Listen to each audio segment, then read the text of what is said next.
All right, I want to say welcome to everybody to another episode of the Ambassador of Southern Rock. I'm your host, Michael Buffalo Smith. And as you know by now, we don't just talk about Southern rock. We talk about rock and roll. We talk about music. We talk about anything that's really good. And I'm happy to welcome back to the program again my brother from another mother. That's right, baby. Uh, the great and powerful Richard Smith. He is a injury attorney, injury lawyer in Greenville, Spartanburg, South Carolina by day, and also does all sorts of other things, including I believe he likes to golf, but he also does plays a lot of rock and roll, and we've talked about that many times. So it's always fun to have Richard back on the program. What we're going to do today, thank you all for listening and watching our previous one we did on the best live albums of all time. We appreciate that a lot.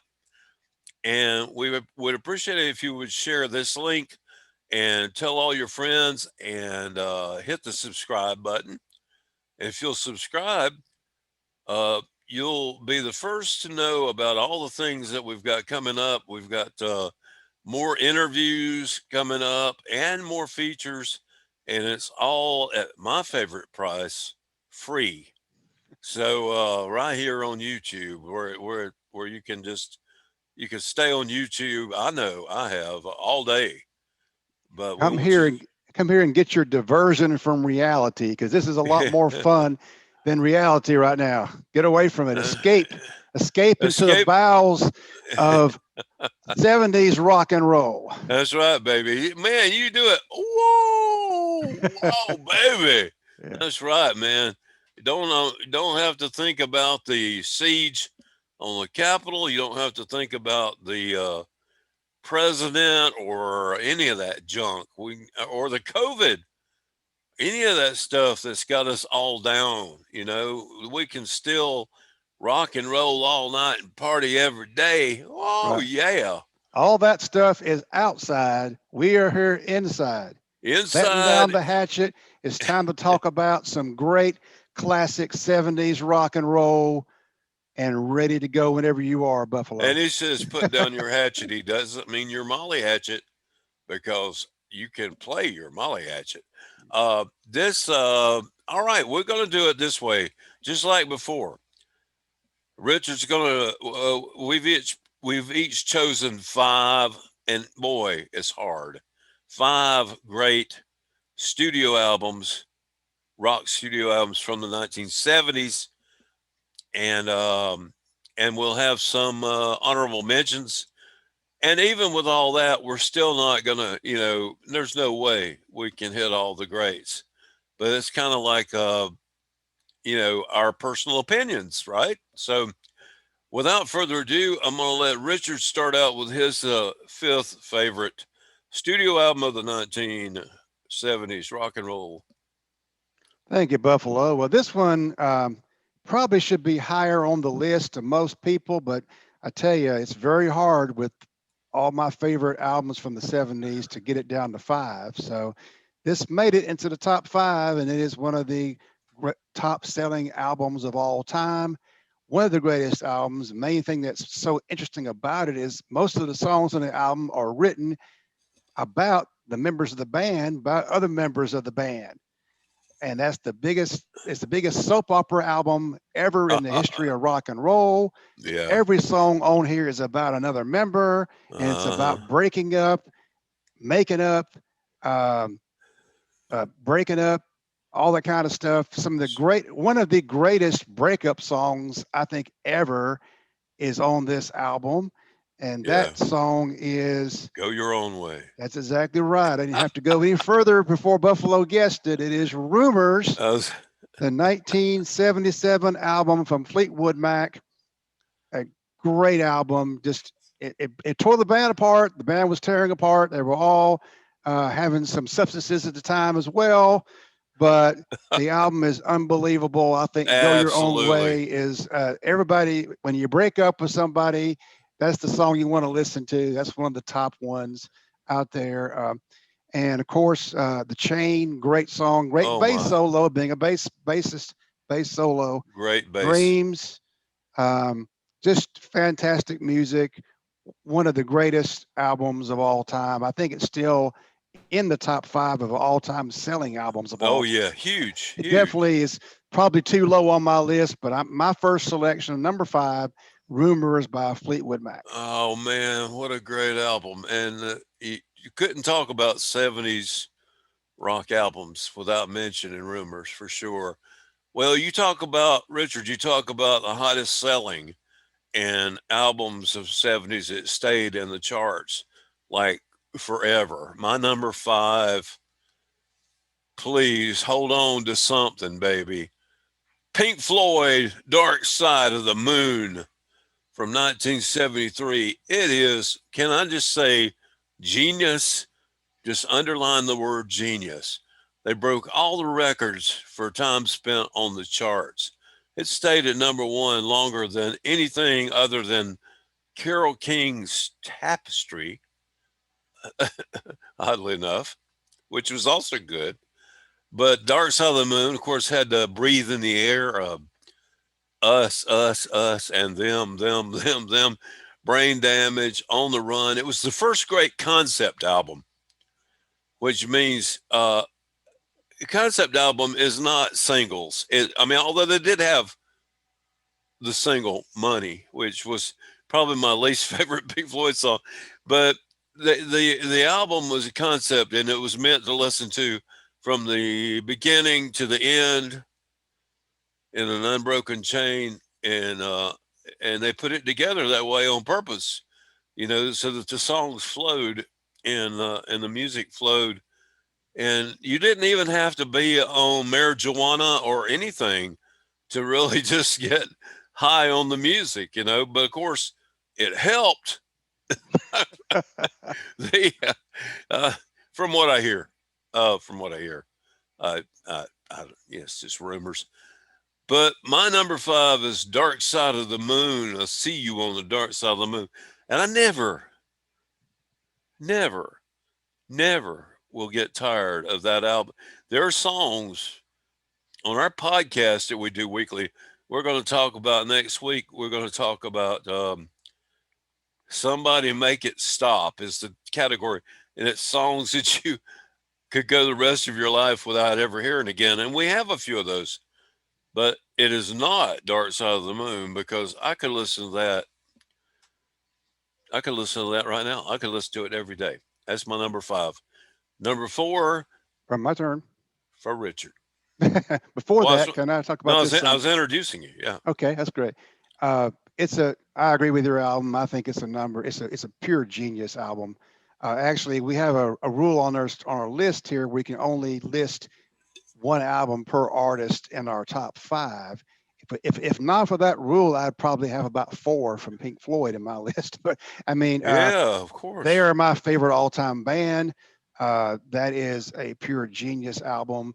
They are YouTube channels and YouTube videos that you can look at that go into the meaning of every song on the That's Dark Side of right. the Moon. Yeah. Everything is it's pure genius. Um, it is Right. not. It is a different level of understanding to listen to the Pink Floyd's music, especially everything from metal to the more recent stuff. The early stuff's a little too far for my taste, but the Yeah. from Yeah. metal forward, it's several I consider masterpieces in that category. I mean, it's a real debate. As great an album as Dark Side of the Moon is, it's arguable that it's not the best Pink Floyd album, and that is amazing because of the quality of that album. So now Well, I agree 100% with Buffalo. Number four, my number four selection is another. It's a debut album of a band that the guitar player I think is pure genius. In fact, he's also a mental genius. He worked I think he's a MIT graduate. uh, He developed guitar effects and pedals and stuff that is still used today that nobody does like he does. It is a Boston. genius album. That is correct, Buffalo. Boston's debut I'm just album trying to guess. from Yeah. 1976 is my number four selection. Again, probably should be higher on the list. Pure genius. I remember when I got that album, I read it. It said nothing, everything on this, nothing. There's no synthesizers involved in this album whatsoever. Right. You wouldn't know that to listen to it because it sounds so smooth and so pure, and the organ they used is great. The music is great. The musicianship is great. It is basically another masterpiece, and I think I can't ever get tired of listening to Boston. I know if you listen to, we both don't like classic rock radio, but if you listen to it with any length of time, you're going to hear several tracks from the debut Boston album. That's true. Well, I would like to just to comment on that by saying, yep, yep, you're right. And what's his name? Is it Tom? Yes, Tom Schultz, I think. Yeah, the guy, yeah, MIT Schultz. graduate and a genius, and developed, like you said, developed a lot of guitar effects and all kinds of things. And I'd read a whole book about him once, and it was saying that he was such a perfectionist. He would drive the other band members crazy because he had to have every nuance exactly right. It wasn't going to do anything halfway. Uh, so he thought out every single note of the music that came out on those Boston albums. So I mean, and you can tell it's like it's pretty much perfection. So yeah, let me just go ahead and say, yeah, I agree on that one, big time. For my number four, I'm going to talk about a little band that was big in the '60s, but they also had a really good album in the '70s, which is pretty cool. I'm talking about John, Paul, George, and Ringo, the Beatles, 1970, Let It Be. Let It Be was the final studio album the by the Beatles. Um, it's clear, and we all know the history. They were really at odds with one another at this time, just going at each other's throats. But you couldn't tell that by the album that came out. I mean, you could, if you saw the movie, the Let It Be movie, you could see some of that. But the songs that they came up with, like Get Back, um, one of my favorites, The Long and Winding Road, and of course, Let It Be. How timeless is Let It Be? It just remains one of my all time favorite songs. Of course, it had some of the Beatles were known for doing silly, fun, wacky stuff too, like I Am the Walrus, etc. But on this album, they did a song called Dig It. I never quite understood the dig it, dig it, dig it, dig it. Um, and then another dig song on there called I Dig a Pony. Uh, but all of the silliness and fun did not detract at all from the genius of the album and the song "Let It Be." I just can't say enough about how much I love that song. So my number four, "Let It Be" by the Beatles. Yeah, that's one of my favorite albums. Also, have you heard the "Let It Be Naked" version of the Yes, "Let It Be" yeah, album? stripped Um, down. yeah, I kind of I kind of like that version better on some of the songs, but then I'd also like the original version better on some of the songs too. I do like the banter that's in the original version. They took it out of the Let It Be Yeah, Naked version. Um, I just think it's amazing to me. One of the things that the Beatles did, one of the many things they did was they were John Lennon loved doing it is using nonsense words, yeah, and he did that's that right. on the song "Come Together" is one of the main ones. Once he did it on, he also did it on talk about some of those songs like "I Dig a Pony" and stuff of like nature. It basically would make nonsense words and sentences in a song, but then there'd be one word or one sentence or one thought that was the theme of the song that really meant something, and oftentimes was something very deep. and the rest of it was just stuff he would just say just to keep the song going. Yeah. It's a cute little way of doing things. It really is not. It's kind of a lost art now. You don't really see songs that just have nonsense in them, and then a lot come together where all the nonsense about, and then you got, you know, you know one thing I can tell you is got to be is you have to be free, come together. That's the point of the Yeah. song. Yeah. Everything else is just things he's just saying to have fun and to play around with. Right. And that's just one of the other things that they came up with on the Let It Be album, which again, for years I thought Paul McCartney was talking about Mother Mary being the mother of Jesus, Mary, Yeah. but he's Yeah. talking about his mother Mary, who passed Right. away at a very young age, unfortunately. So Yeah. it's a great album, of course, by the greatest band ever, probably right up there, if not the greatest, right up there with the greatest. Right. Okay, now my number four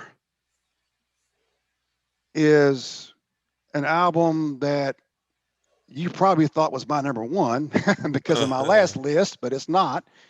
But it's, I think, by far the best studio album from one of my favorite bands of all time, and the band that held the number one spot in the live album list, and that is Kiss Destroyer from 1976.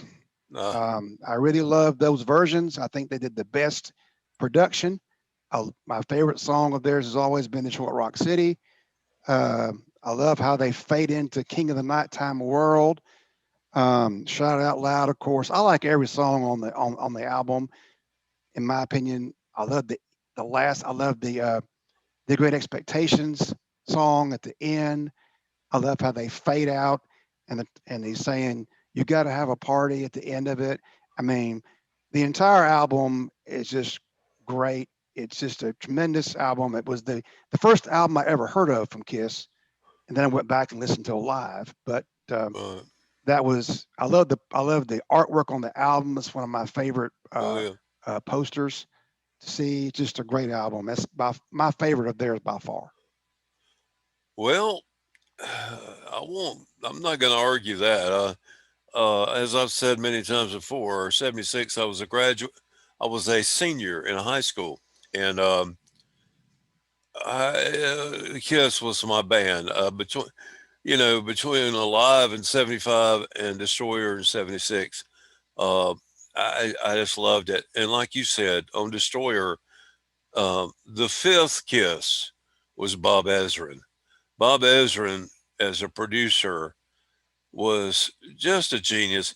The things he produced for Alice Cooper, like Welcome to My Nightmare and all that stuff, and all these other things he did, they were all great. But what he did, like on Destroyer, like you were talking about, I always loved an album like that had things in between the songs, or um, like the opening of let me see, it seemed like it might have been Flaming Youth, where you hear somebody walking around in a kitchen or something like that, and there's a radio playing. Or was that King? It was one of them. Is That's either Flaming Youth or Detroit Rock King of the? City. Yeah, oh, Detroit Rock City. All Is right, and you and that's hear my all the. third choice. I think I said fourth. I think that's my third in my list. I was wrong in my counting there, but Yeah, well, that's all yeah, right. It was I can't it, count. no, that's okay. You don't have to. Yeah. The great album, and of course everybody in the mainstream loved Beth, which is great, but it was probably my least favorite of the whole thing. I was all God of Thunder and Flaming Youth. I remember Flaming Youth was playing on my 8-track player on my graduation day. I was in Fairmont, South Carolina, and it was in the rain. I had Maypop tires on my car, and they were slick, and I slid off the road, had a wreck, totaled my car on graduation day while Flaming Youth was playing on the stereo. It was like a perfect scenario to write a story or a song about. But anyway, that was it. Um, Moving on down to my number three. one of my all-time, another one of my all-time favorite artists. This guy uh, just couldn't do no wrong in my book. It's a 1971 album called Hunky Dory from David Bowie. I was and still remain a huge fan. He did a lot of great albums in the 70s, including Diamond Dogs and The Rise and Fall of Ziggy Stardust and The Spiders from Mars, all that.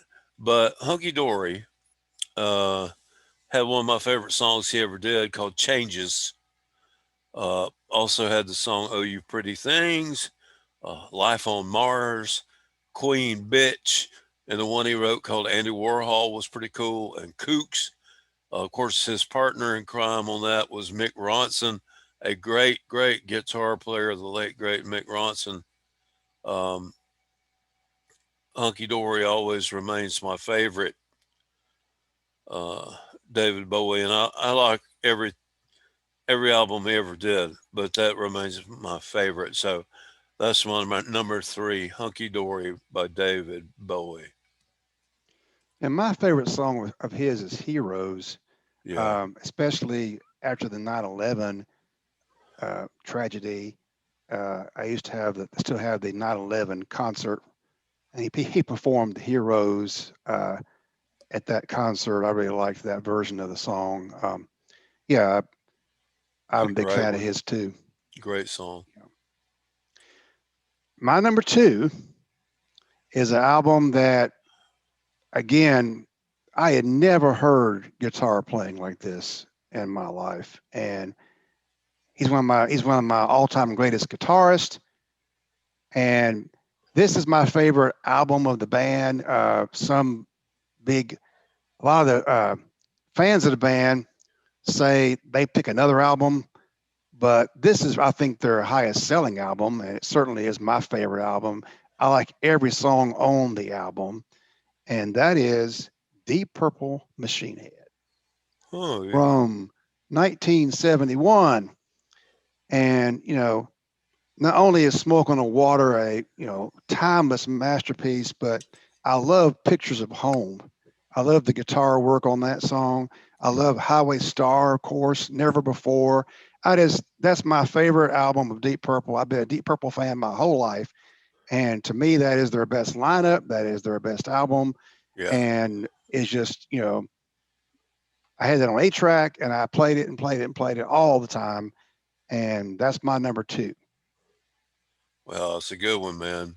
Um, I'll second that emotion on Deep Purple. I in the early '70s when I first started getting interested in guitar, a buddy of mine at school named Doug Hooper was a guitar player, and he took the time to show me.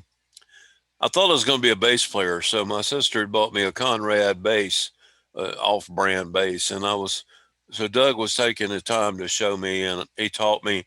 The first things he taught me were several songs off of the first Kiss album, and and then he taught me some Deep Purple. So I learned "Smoke on the Water," and I learned "Highway Star," and one of my favorite Deep Purple songs was a song called "Burn," which was just bombastic, man. It's wide open. But I love Deep Purple, everything Roger Glover, all of them, and I agree with you though. It's the best one. That's certainly the best one that they did of all of them. That being said, moving down to number two. My number two is an album by my all-time favorite group. No, it's not Kiss. It could be on some level, but my all-time favorite band is the Allman Brothers Band. And in 1972, they did an album called "Eat a Peach." It was, it featured both studio and live stuff.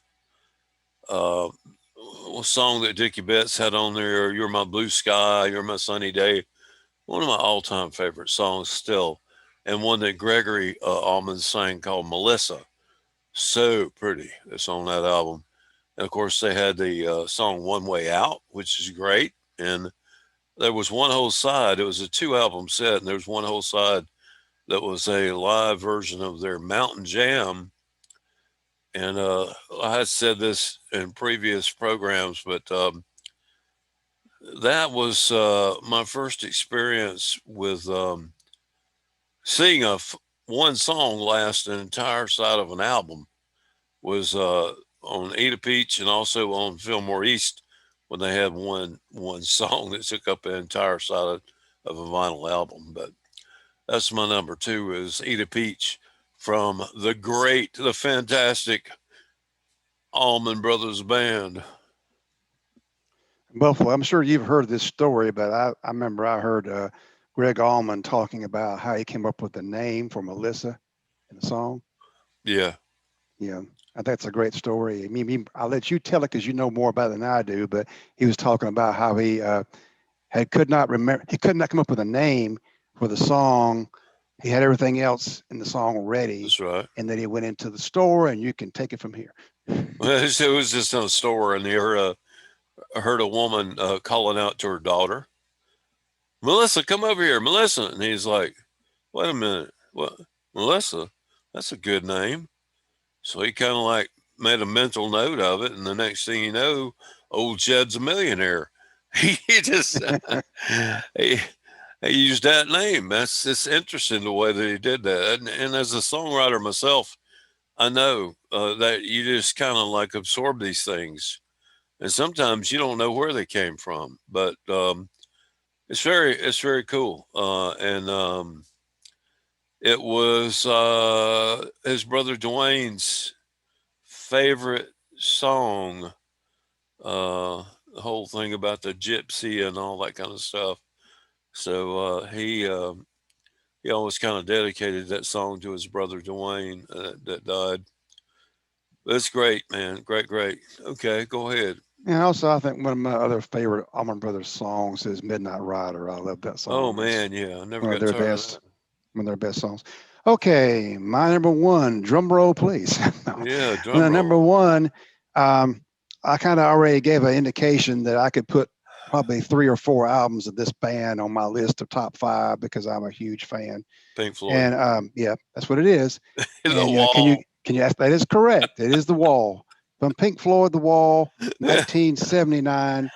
I think that is uh, even a better album than Dark Side of the Moon, but it's very close. I mean, they're both masterpieces. It's kind of like which masterpiece are you in the mood for today? I that's mean, right. That's true. and it's I just love Comfortably Numb. I love Hey You, Oh yeah. Run Like Hell, In the Flesh, Mother, Thin Ice. I mean, you can just go right down the list. All those songs come off the Wall album, which was, is one of the few things that's ever been an album, a a concert, and also a movie.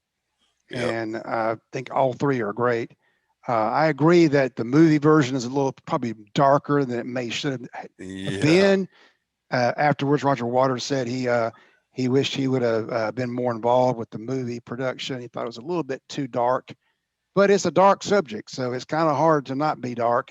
But it's just another masterpiece. I love the music. I love the David Gilmour's guitar. Love the lyrics. The again, like we talked about earlier, for kids who don't have never seen this before, it is a complete, you know, put the album on or the CD or whatever you're using now to get the music, and you start from the beginning and end, and it is a concept album in the biggest sense of the word, even more of a concept than Dark Side of the Moon.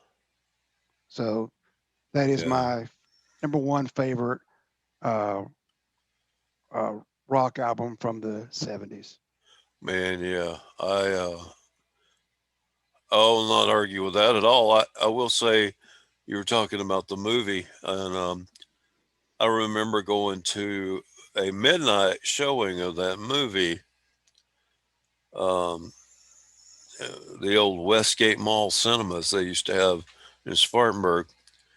And that movie just downright freaked me out. Of course, it had Bob Geldof from Boomtown Rats was the lead in it, and there was the part there where he decided to cut off body parts with a razor blade.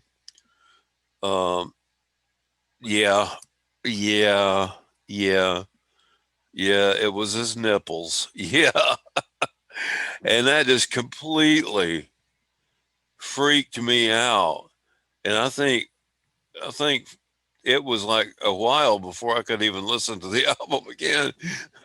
So the movie was a little too dark for me. I did enjoy seeing the stage show.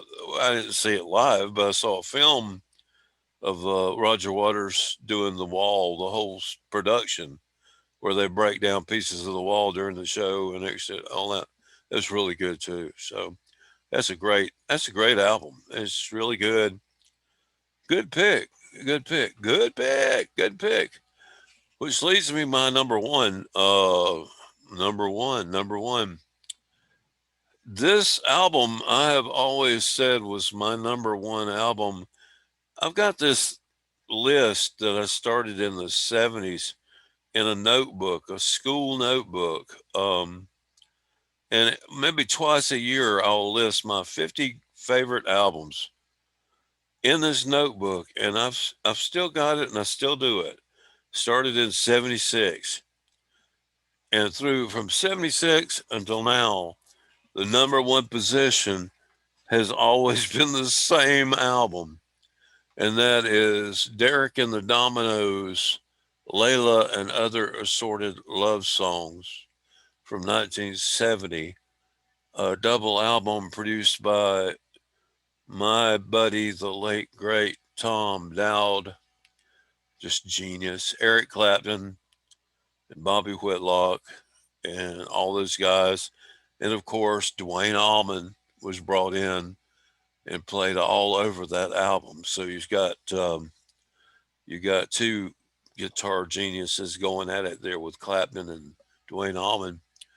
Great songs like Bell Bottom Blues, Any Day, Why Does Love Have to Be So Sad? And of course, the title track, Layla, which never gets old, and everybody loves Layla and the piano coda at the end.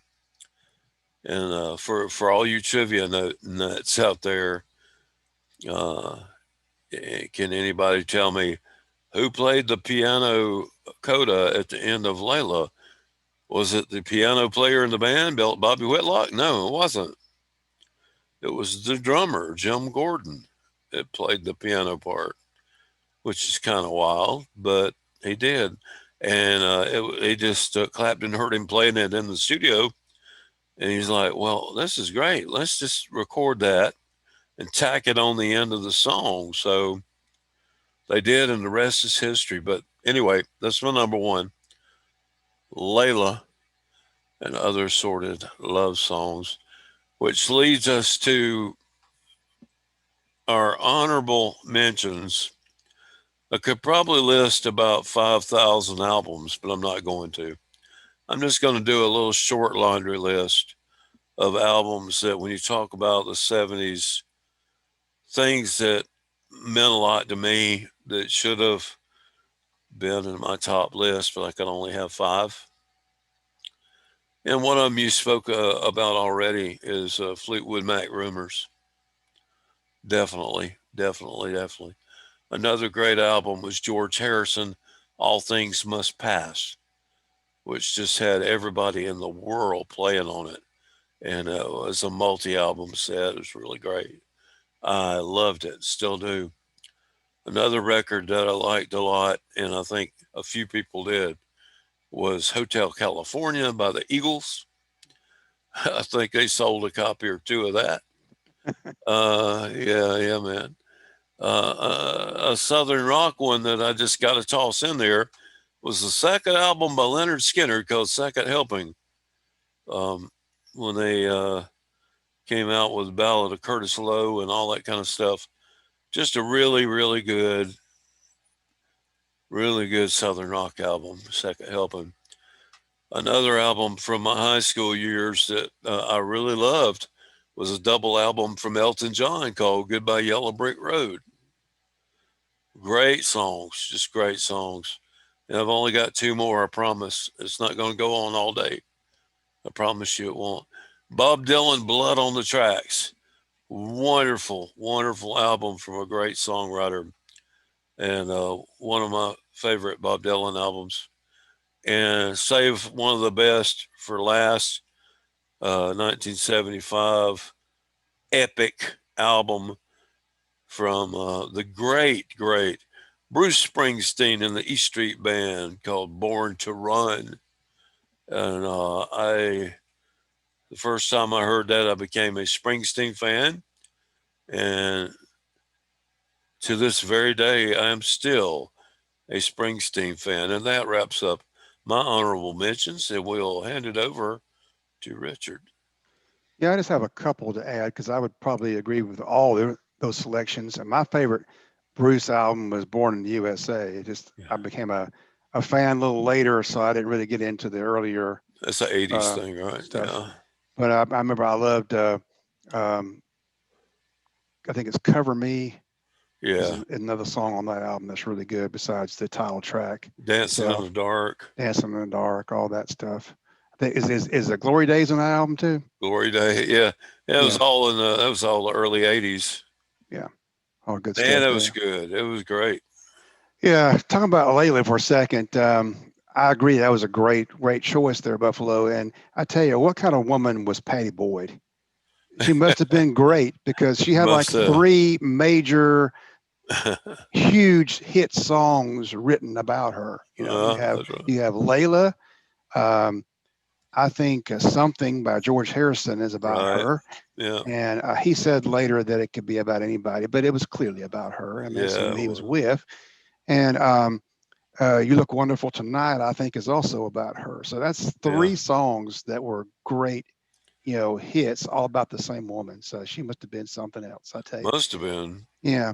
And as far as I think Abbey Road was in the 70s. I think it was it's a debate between Beatles fans whether it's the last Abbey or Road let it was be. 69. Yeah. Okay. So it's just outside the 70, but that would be my one of my honorable mentions if it was considered a 70, Yeah. but I I think was. it is 69. I had to look it up because I wanted to put that in mind, and Yeah. it was one year off. Yeah. Two other I want to mention briefly. I had this on 8 track and I loved it. It sounded almost like space music to me. It was so out there, and that's ELO, a New World Record from 1976. They had the Living Thing, Do Ya, Telephone Line, all that stuff in there, but it had a lot of that, you know, synthesizer stuff in it, along with the all the great strings that they use with the cello and the violin. But I'm a big fan of that particular record.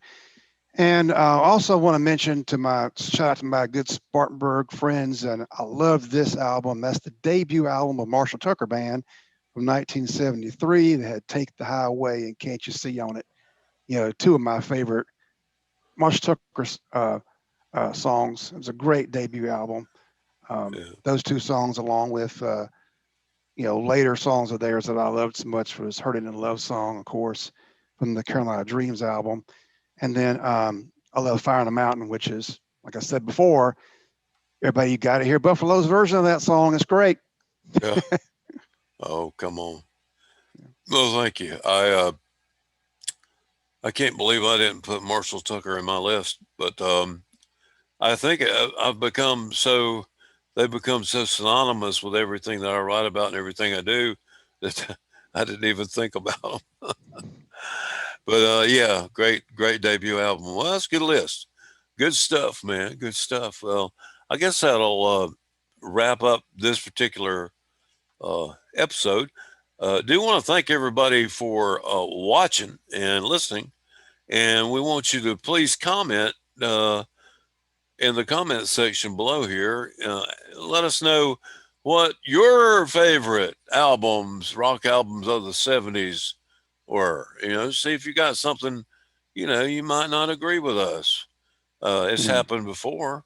Yeah, definitely putting the content some of your choices. I know that we left a lot of stuff out. We didn't put on a Led Zeppelin album. We didn't put a Who album. No, no We Zeppelin. didn't put an album from the Rolling Stones. I mean, we basically have a lot of people that got left out. But when you only have five, it's not much of a not a very big list. Yeah, But that's true. you That's know, true. obviously those artists were great in the '70s, and a lot of our fans, a lot of our bands were influenced by them too, to a certain extent. But certainly, you got to think about the Led Zeppelin debut album, any of the top four. We didn't put Black Sabbath in, which Yeah, the first four Black Sabbath albums are, yeah, they are. basically classics.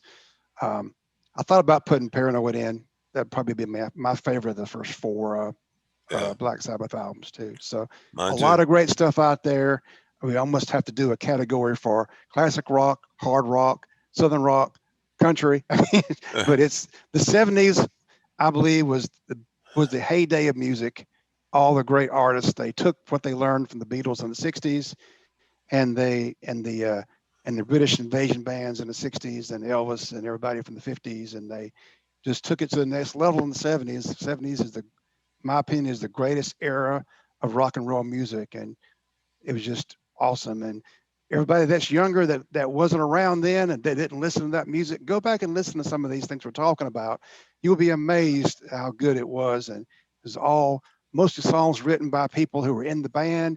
They weren't put together by record um, companies. They didn't use a bunch of studio musicians. They did a lot of times in the record in the studio, but they were able to go out on the road and perform their music too. So we also left out Grand Funk, which I hate to leave them out too, but they were great in the '70s. But Well, a great era of music. We can't mention it all. There's just so much great content out there. yeah, that's true. Keep on rocking. Yeah, well, yeah, that's right. All right, and folks, please subscribe. Hit the red subscribe button, and we'll see you next time. Same bat time, same bat channel is what I like to say. And thank you, Richard. Appreciate it, bud. Thank you, Buffalo. All right. Making it back to Macon. Give me some grits, gravy, and bacon. Just a little something to tide me over. The Mama Louise and the H&H Open. She got fried chicken and pinto beans, hot cornbread, sweet iced tea. Everything that a body needs. That's why I'm making it back to Macon. Give me some grits, gravy, and bacon. Just a little something to hold me over till Mama Louise and the H&H Open.